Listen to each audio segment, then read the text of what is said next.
I want to give people a background as to how you ended up in that seat today, like an inception of who Mary Banks is and how she ended up as the person who basically is my boss at Active Life.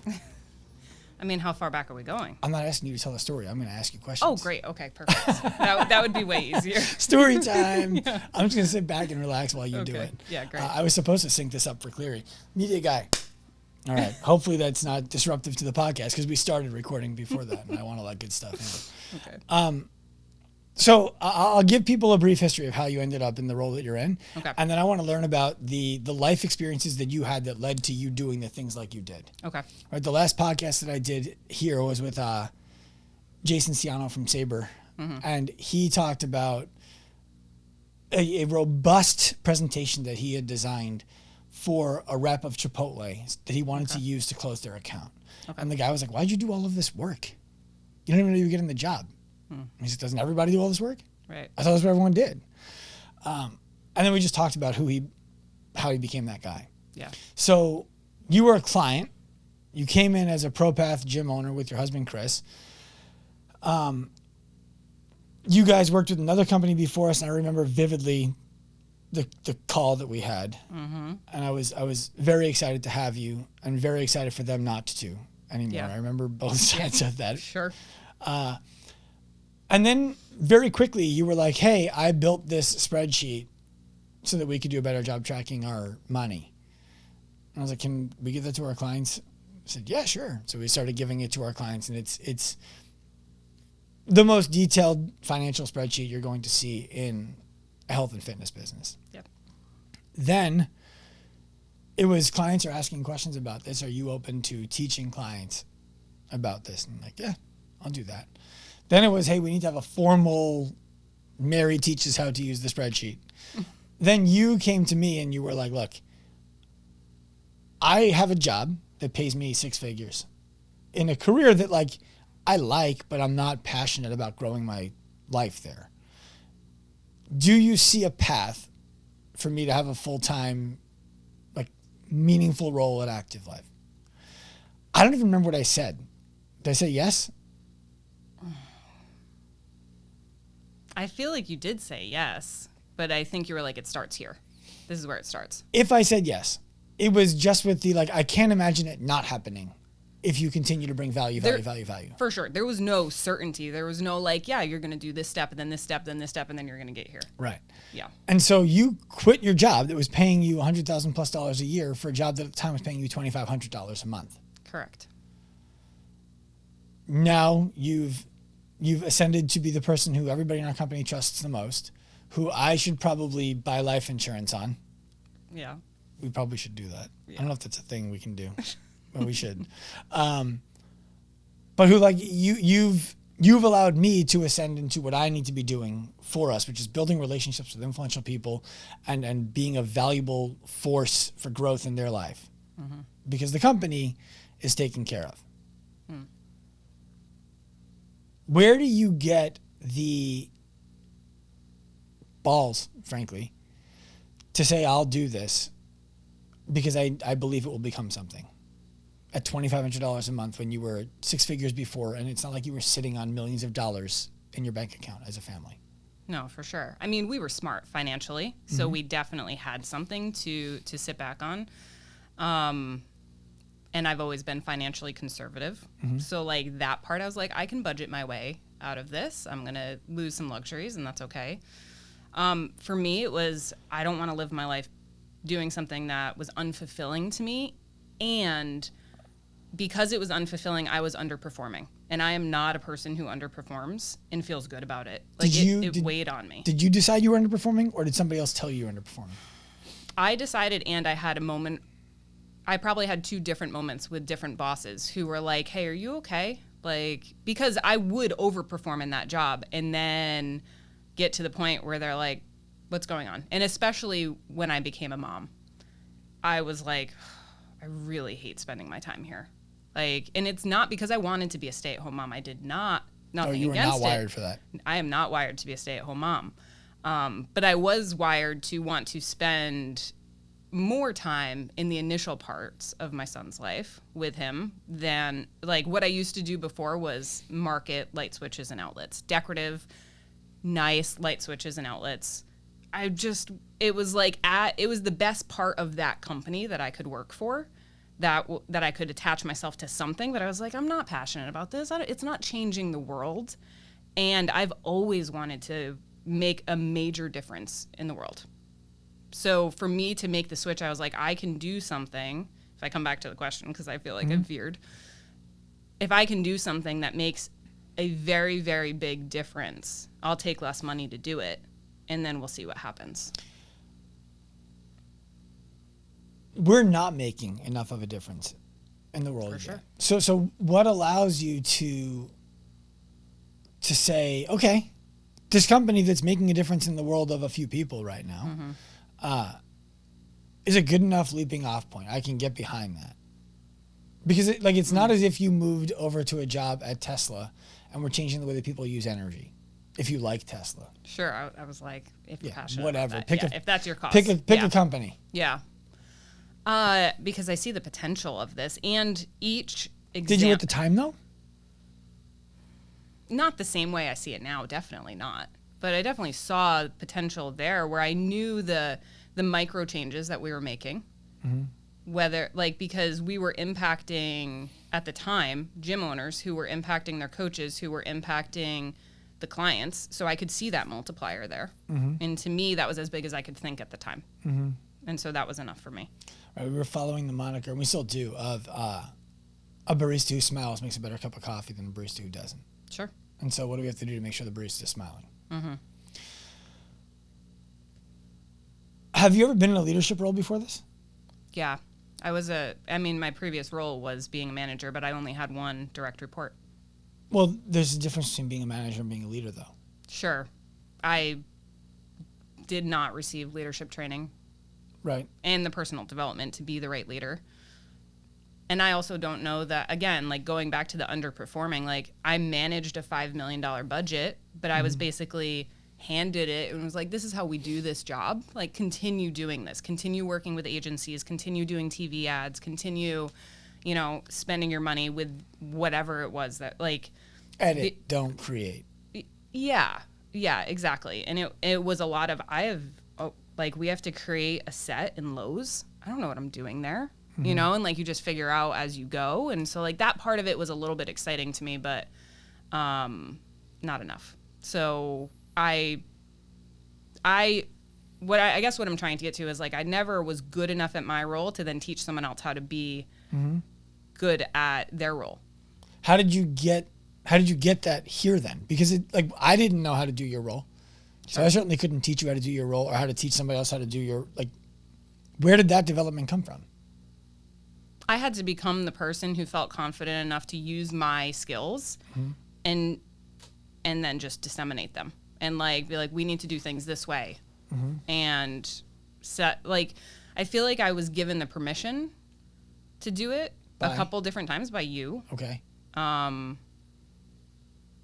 Where it was also, I don't know, the culture of it was almost like being unchaperoned sometimes in some of the roles in the company where it was just I'm going to do this because we fucking need to do this right now. I don't have time, and Sean doesn't care or know the details. If I bring this to him and he's like, why are you bringing, here's what you would say. Why are you bringing this to me? You know better than me, just go do it. So then I just did it. Well, it would be like bringing your car trouble to a child. And just saying, hey, what's wrong with, why isn't the car running properly? And they're like, right. I don't know. I'm shrugging my shoulders to people who are just listening. Right. People, I think I get a lot of credit that is well deserved, and I get a lot of credit that's not at all. I'm really good at very few things, and I'm borderline ignorant at everything else.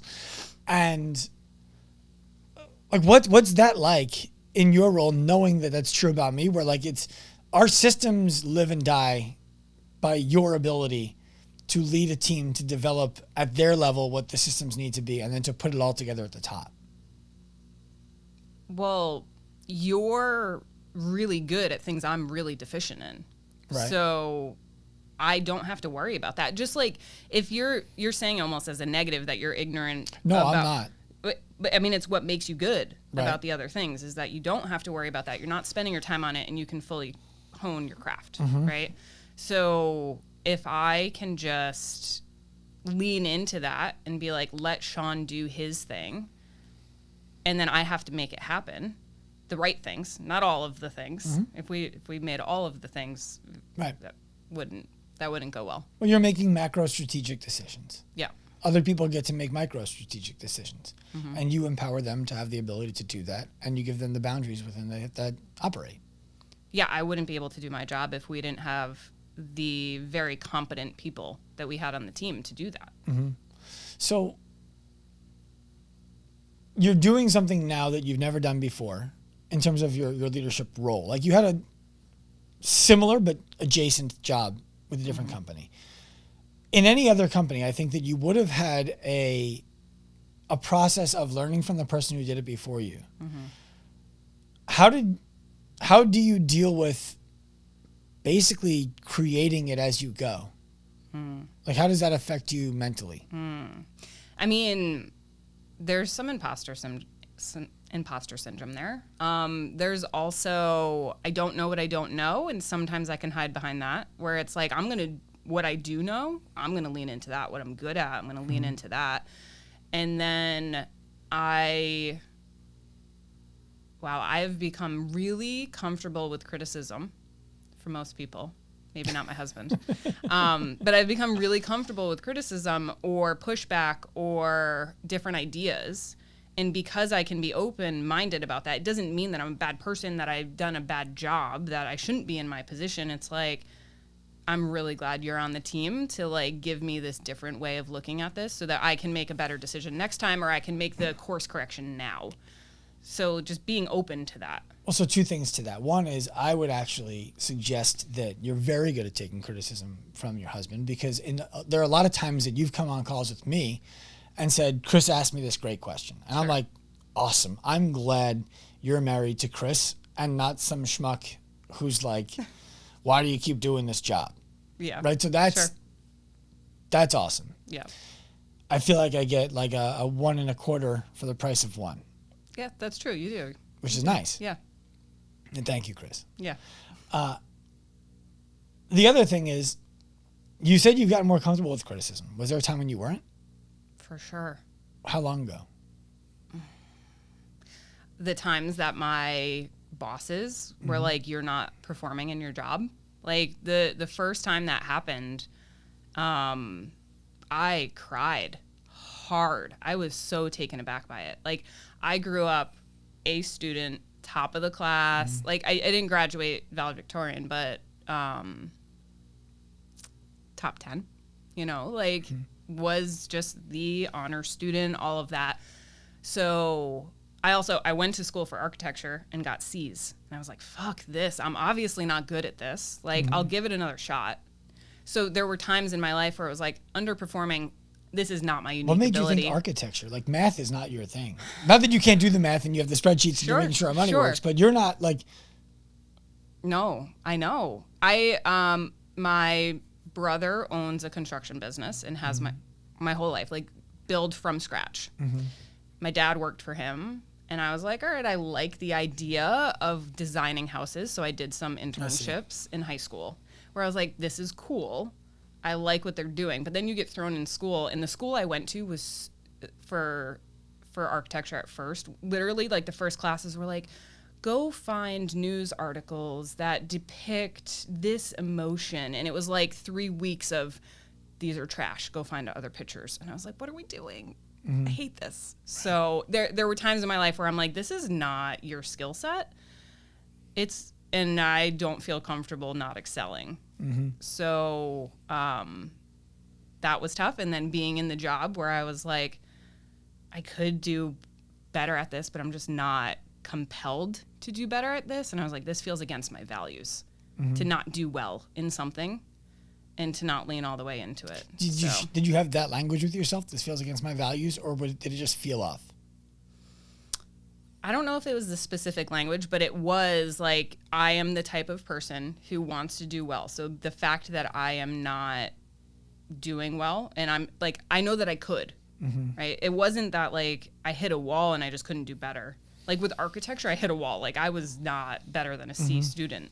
So that was I can't get better at this. Let's move on. This was I'm an A student in my job performing as a C student because I just don't want it anymore. And I was like, this is not me. I don't feel good. This doesn't jive with the person I want to be. So what is it about the job you're doing now that does, other than the idea that it could change the world when we're successful? Because we've been through some shit together. For sure. Right? Like there've been moments where it's not about how do we change the world. It's about how do we keep going. Right. That's a very different kind of mindset to be able to have than, how do we want to spend this extra $10 million that we made this month? For sure. We're not in that position yet. Well, for me, it's how do we keep going I had that moment where I was like, oh my God, if we can't keep going, everything that I think we can become doesn't happen. It's not like, oh, I don't have a job. Like, yeah, that's obviously a part of it, but that's not where my head goes. I run into the same problem you do. Yeah, it's just like, I have really, really big aspirations for what we do and the drastic change we make in the world, the legacy we leave behind. So yeah, if the micro thing that we do today fucks all of that up, that's a problem. And so for me, it's like I can still focus on fixing the micro problem, knowing that it affects the macro. How does you having to learn how to better deal with criticism? Well, first of all, how did you learn how to better deal with criticism? Because that's if you didn't get that, there's no way you could do your job. Because my job as it pertains to you is to say, I want us to go there, and I don't see how we do it right now because of these things, and I need you to solve for them. That's effectively inbound criticism all day. Yeah. Even if it's not, you're sure. not doing well. It is. And if I feel like there was a moment, I can't pinpoint the exact moment, but you and I were talking and I realized if I took all of those things as criticism, I couldn't do anything about them. I'm just like personally offended by it or upset, and I'm going to waste time being upset about something and then not doing anything. So we do a lot of personal development in the company, and I think what it goes back to is our personal vision statement that I wrote when we were in ProPath. When you were a client. When I was a client. And when I rewrote that, because I didn't rewrite it after not being a client anymore and then being in this, I was like, do I not need that anymore? And I was like, no, Sean still has one. I need one. And the last statement in mine right now is each day is an opportunity for growth. Like each day. And that means to me, like, if you tell me something that we have an opportunity for, that's not criticism. It's awesome. We can go do better. We can do something about this. So it's not about you, and it's your responsibility. So much of our culture, if you really, really take it to heart and you live that, you have your vision statement that I say it to myself every single morning when I wake up, and that's how I start my day. And it makes me think about, how are you going to do that today? Let's try to make sure that we do that today. Let's remind ourselves, like, this, it eventually just becomes who you are. So there's no like translation in my brain that happens. Oh, Sean said this. I need to translate it and make sure I'm not taking it critically. That's not happening. Right. It's literally just, okay. And I'm not perfect. There's definitely times where I'm like, oh, fuck, I fucked that up.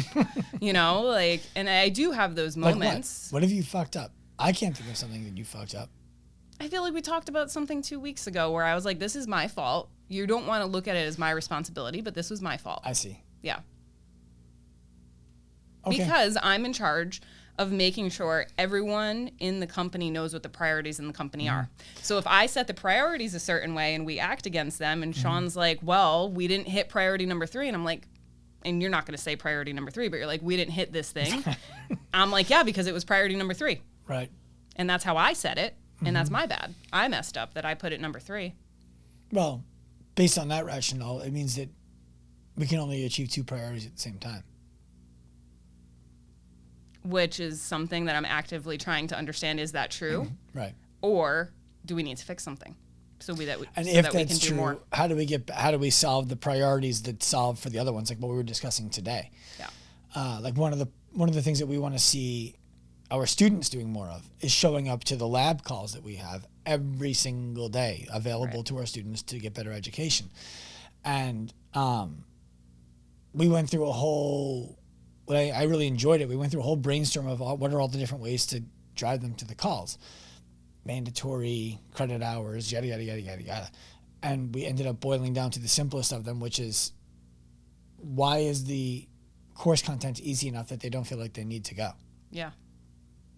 Well, okay, great. Which is also crazy because it's the hardest curriculum out there. It is. So we have to keep thinking bigger. Mm-hmm. Which is a core value. Which is a core value.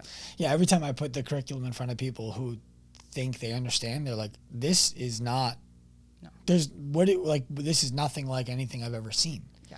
Jill yesterday came in. Yep. Jill Bunny, if you're on Instagram, Jill Bunny 2.0.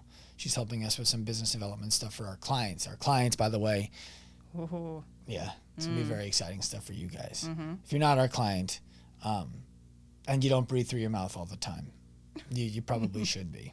Yeah. So, yep.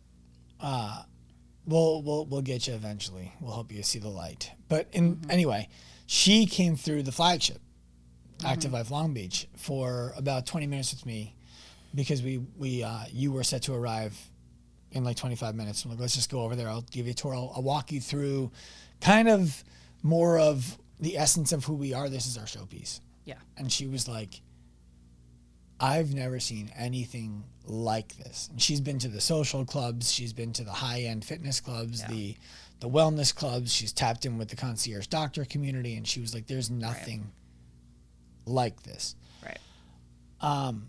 I don't remember how we got to talking about this, but it brings up an interesting point. Oh, you said the education's already the hardest. Right. It's not close. And it's Right. because of the detail that we mine. Yeah. And it needs to be harder. Yeah, I mean, we are the standard setters. Mm-hmm. So we get to decide if it needs to be harder. Right. Sorry, guys. Yeah. If you graduated, it's not you're a sorry. lucky. It's to their benefit. No, I know. It's one of those, like, I went to University of Maryland and graduated when it was first starting to become considered a good school. Mm-hmm. Now, for people who care about college, if I tell them I went to University of Maryland, like, oh, wow, that's a good school. I'm like, it is now. Right? Like, yeah. It wasn't bad when I went, but I have some friends who you'd be surprised that they survived as long as they did. Definitely. Okay. So you described that we do a lot of personal development, and I want to challenge you on it while accepting it at the same time. Sure. Because we don't have formal, like, the team gets together for personal development time now. Everybody comes sit on the carpet. We're going to kumbaya and talk about the problems that we're dealing with. Sure. Yes and no. Go on. I'll challenge you on that. Go. A lot of our team calls weekly, we challenge each other in ways that has some personal development. How? Like, give me an example of that, please. I don't know, maybe you'll push back on this, but the culture we've created where it's we want you all to speak and you're not going to get shut down for saying something. Publicly. And so it is almost frowned upon if you don't talk. And so when you're having the conversations with your leader after, and they're like, we want you to speak up more. And we want you to speak up more because you're intelligent and you have good things to say. So you keeping them to yourselves is at the detriment of the company. So developing, like, there's a little bit of that development that happens there. But the service team, so the people on the pro side of the house and the RX side of the house get together every other week. It's a call that I lead where we're almost exclusively focusing on personal development. And we've had other people in the company who've been like, hey, can I come to those? Yeah. So I'm glad that you described it that way, because I wanted people to hear that, because it's not like this is a personal development call today. Right. It's a call, like, the way it would happen is, and I want to get to why some things have gotten shut down on the side in private that would never get shut down in front of everybody. I want to explain that just to the people for a second. But it's personal development because if somebody says, for example, like we were discussing this morning, hey, I'm really struggling with this topic. Yep. It's okay. Have you had a chance to read through all of the materials that we gave you on this topic? Yes. Okay. Have you had a chance to sit with them and try and apply them in your day-to-day? No, not yet. Mm-hmm. Why not? Mm-hmm. I've been really busy doing all this other stuff. Why are you finding that you're really busy doing all this other stuff? Yeah. Well, because this, and this. Well, what led to this, and this? Right. Because there should be space for this also without you being overworked. And that is a conversation that is personal development for the person on the receiving end of the questions. Correct. But it's not everyone sit down on the mat and explain how you felt when, and then we're just like, oh. Right. Like I think a lot of people envision and execute on personal development as a really soft, bullshitty, like we're getting better as people, but nothing actually moves. Sure. I also think it could be construed as problem solving. Someone's coming to the table, I'm dealing with this problem in my life, and everyone's offering solutions. Mm-hmm. That is not what happens. It is literally just about asking the right questions that person can walk away and make their own decisions on who they want to be and how they want to act. So the reason why sometimes this stuff gets shut down in private, by the way, it's praise in public, criticize in private. That's a rule that I follow at least. Mm-hmm. I've had someone come and check me on my language on a call about social stuff. Mm-hmm. And then in private, I've said, hey, let's talk about this. Sure. I want to understand why you... Sure. And they do. And in one case in particular, it was, I felt like you were minimizing this by using this language. Mm-hmm. And we didn't discuss it on the call, and I felt like you minimized it and dismissed it by not discussing it on the call. And so in private, I had to explain, I appreciate you sharing that with me. Mm-hmm. I thought through and said exactly what I meant to say on the call. Mm-hmm. You assumed I didn't mean what I said when I said it. Right. And so then what happens after that is there's a discussion in your mind that needs to happen about why I didn't say what I actually meant to say. Right. And in order for that to go all the way to the end, yep, I have to tell you in front of everybody on the call that you're creating problems right. out of problems in your own life that you haven't dealt with yet. Yep. And this person on the call was grateful for it. Right. It would have been unfair to do that in front of everybody. I would never do that in front of everybody. Right. It wouldn't make sense. I have too much respect for the person, first of all. Yeah. The person has too much respect for me. Yeah. And the way that we discussed it in private was exactly how I believe it needed to be discussed for both of us. Like I needed to defend my integrity. Yep. In a way that they wanted to hear it. And it ended with a very mutually beneficial, like, we understand each other.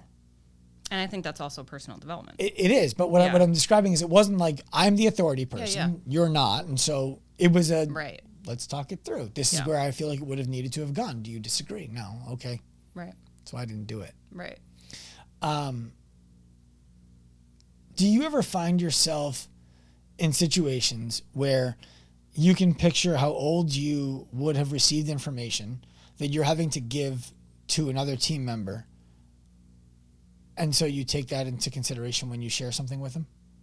Like think about how old they are when I'm sharing something and how old, like... Not how old. Like you described breaking down crying when your boss told you weren't doing a great job. Yeah. There are people on our team who at one point in their career might have broken down crying if you told them that they weren't doing a great job. Yeah. How do you does that influence the way that you speak to them? Your life experience coming into it? I don't think so. No? I think much more about who they are and what they need to hear. So I don't know. Maybe unconsciously, I haven't really thought about it that way. How do you balance that? Like there's one of the most common questions that I get, and frankly, it's something that I struggle with when it comes to actually like where the rubber meets the road, which is why I'm not at that intersection in our company. Is, okay, all of that is true, and we need you to do this thing. Right. Like, all of those reasons, totally valid. And I still kind of need to know if you're going to do the thing or not. Right. Right? Right. So right.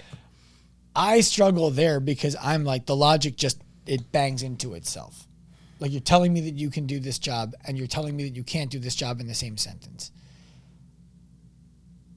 And you're saying that's because of their life experience, like where they are in their life? Sure. But you're having to have these conversations with people all the time. How do you know how people want to be spoken with about that? And how do you balance their need to be spoken with and move at speed A and our need for them to do their job? The best people on our team are really transparent about things. So Cody and I, for example, will have conversations where it's like, what is redlining? How far is too far? Like, I know you're going to push it because you're an outstanding teammate. And if you push too far, that's a problem, right? So we have to be able to have that conversation. It's almost like we have the opposite problem, I think, of what you're describing, where it's like I can think of multiple people in my head who will run as far as possible. And it's like, I cannot have you collapse before the finish line because you haven't drank water and you have heat exhaustion. Like, we have to make sure we take care of ourselves along the way. So I agree, we have the opposite problem. For the record, we are undeniably in the best place in our company that we've ever been as it pertains to personnel. Yeah. Like I can't think of a single person on the team who I'm like, we could do without them. Yeah. Like, they're good, but nobody. Yeah. I've never felt so good about our team. For sure. Okay.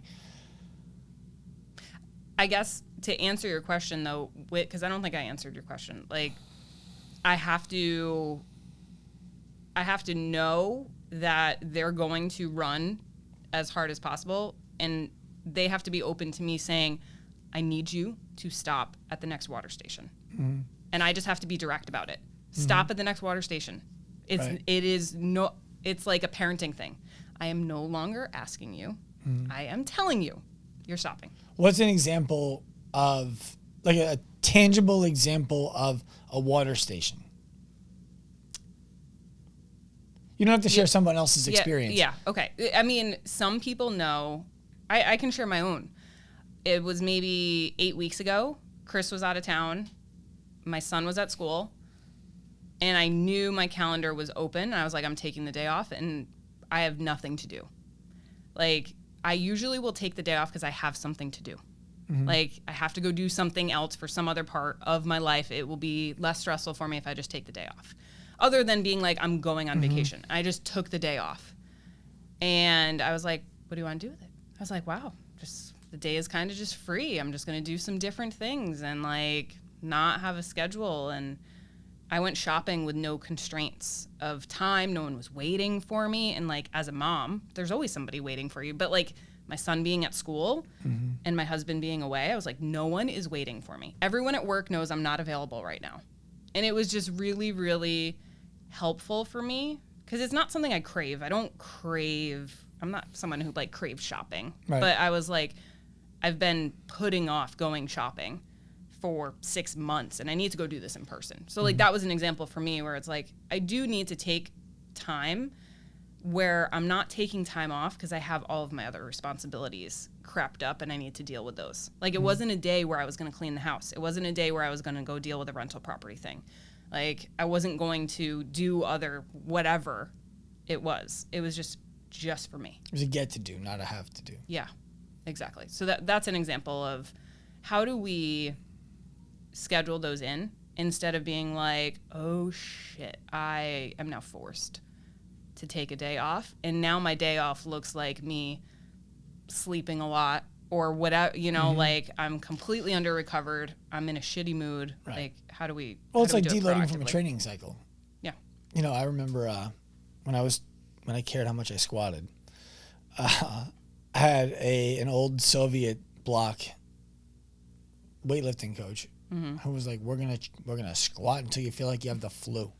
Oh God. And then when you feel like you have the flu, then I'll let you tell me you don't want to take steroids again because they'll get you out of it. That was literally where it went. Okay. I did not end up taking the steroids. Okay. But not because I'm better than them, just because I realized I don't want to do this anymore. Right. It's Like, not important enough. It's not important enough. Yeah, I don't like why. Yeah. Yeah. So, Yeah. but that deload is being sick for a week. Right. What you're describing is our team, because of how much all of what we do means to them. Yes. Will chase that big back squat proverbially. Yes. And need a deload week. Yes. Where they're zonked. Right. Instead of saying, hey, yeah, we're going to cut this program a little bit short. Yeah. Yeah. Well, let's not get to that point. Let's let you enjoy that day off. Like for me, because I did it preemptively, I really enjoyed it. Instead of being like, I'm so exhausted, I'm just going to veg out. I don't like that version of me.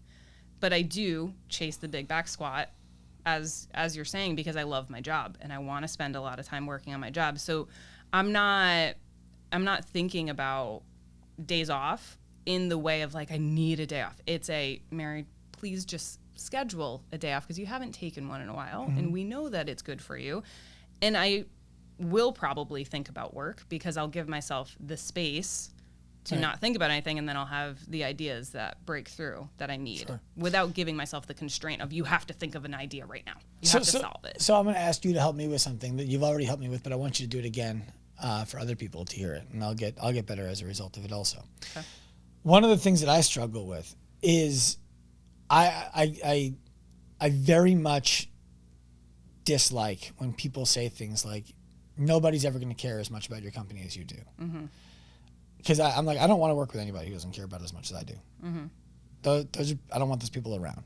Yeah. And that juxtaposes against, and at the end of the day, I own the company. We don't have you're not a 50% owner. You're not even a 1% owner. Yeah. And I battle all the time with how do I make sure people love it, want to be here, feel like they own it, and not give ownership away, not even for the sake of the money of it, because actually there isn't money of the ownership that you're not getting a piece of right now. Right. And there is only responsibility that is not fun.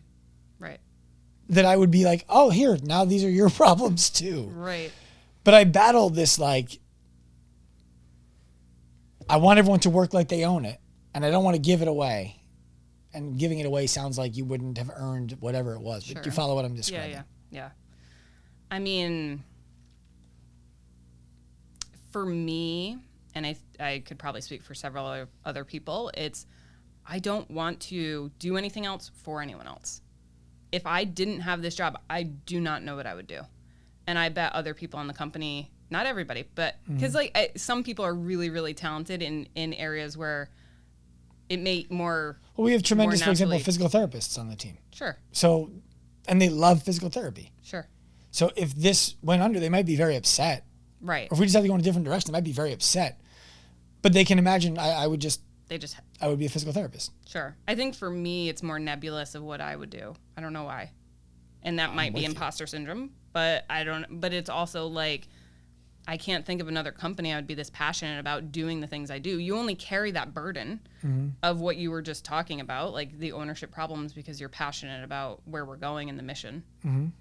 Otherwise, you're just you just don't like yourself. You just want to give yourself stress. Well, so what are the things that I've done that allow you to know that about me?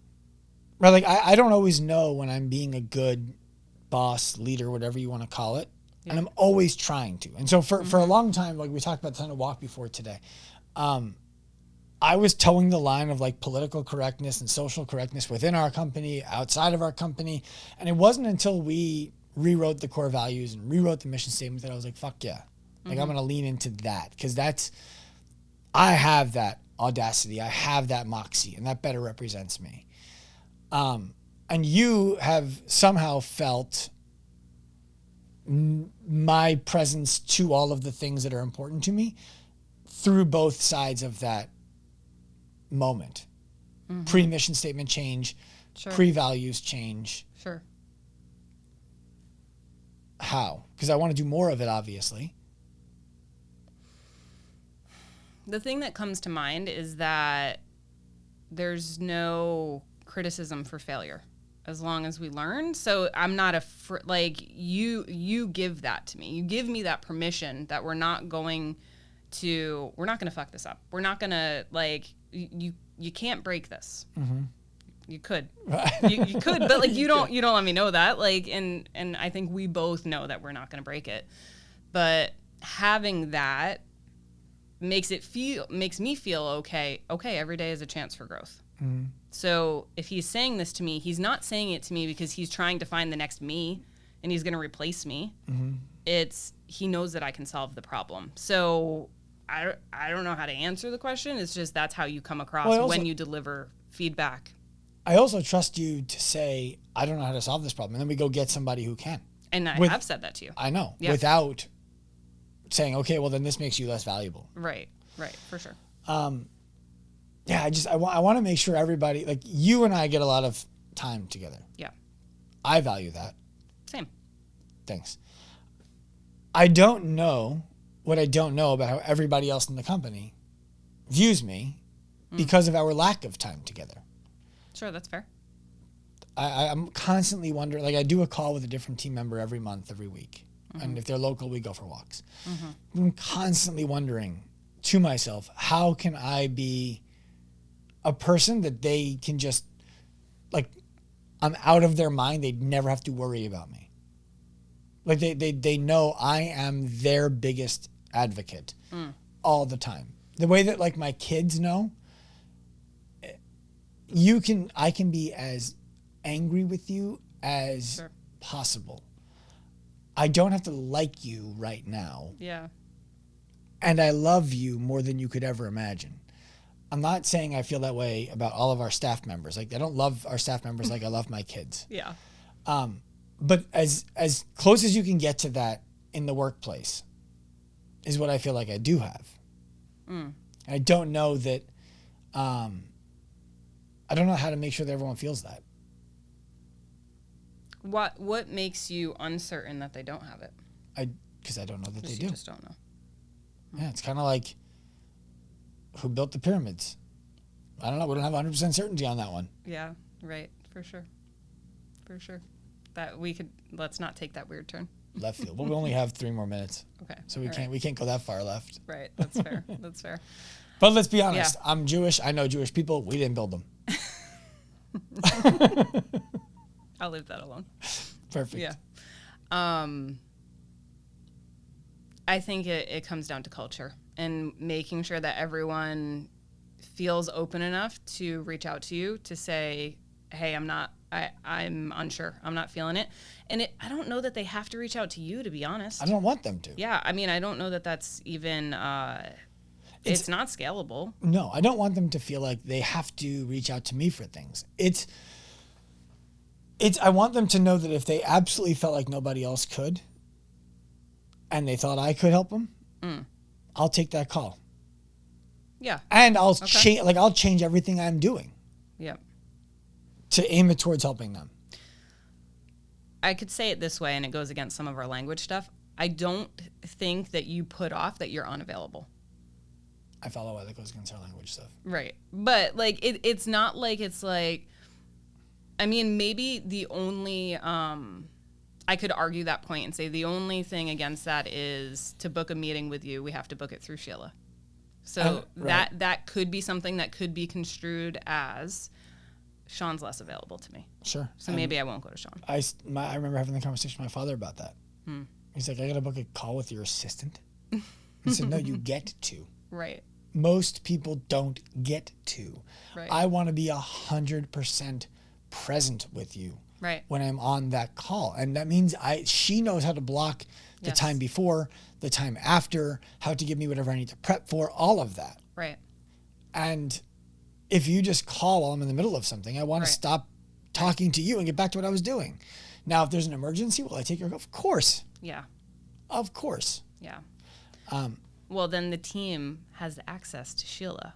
Of course they do. Which means that they are already insiders to get access to you. Sure. So, and it just makes sure that you're more present for whatever they need. Well, okay. And I also think that we've empowered anyone who's in a leadership role to handle those conversations first too. I'll close this out with one more question for you. How would you want our team members to describe you?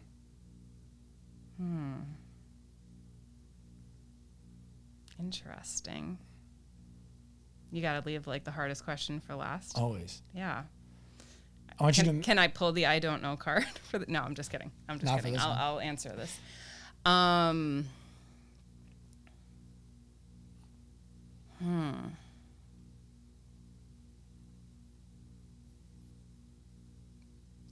Something along the lines of like, she cares enough to figure it out. It doesn't mean I'm going to solve it. Doesn't mean I'm the person to do it, but I care enough to do something about it and to find out who can help us and how do we solve it. I like that. I don't know if you would have said something differently, but that's what first came to mind. It's not my job to think about how you want people to think about you. Yeah, that's fair. The reason I enjoy that question is the way I want the team to think about me is worth following. Mm-hmm. And so what that means is I have to, everything I do is through the lens of, is this something that somebody worth following would do? Yeah. And if you can have in you, like, this is how I want the team to think of me, then you can just work to that. Well, then I stand behind my answer because, even if I have to do hard things, it's because I care. Mm-hmm. And I care deeply about us getting there to that end result. Mm-hmm. So care about the macro. And I do want to be seen as resourceful, especially if, those are our roles together, leader and someone who's resourceful and can make things happen. That feels right. Mary Banks, we should do this more often. We should. Yeah. Thanks, Sean. I hope you enjoyed this episode of the Active Life podcast. Please remember, give us a hand, rate it, review it wherever you listen to shows. We are on a mission to humanize the healthcare industry by professionalizing the fitness industry to empower the individual to live a life unlimited by the way that their body looks, feels, or performs. If you are inspired by that mission and want to jump on the wagon, find us anywhere. Active Life Professional on Instagram, Active Life RX on Instagram. Come to me personally at Dr. Sean Pastuch. We want to welcome you onto the train. We want you to be a part of the mission. We want to offer you the opportunity to pursue this right alongside us. We're inspired by your effort, and we hope to help you in your journey. Turn pro.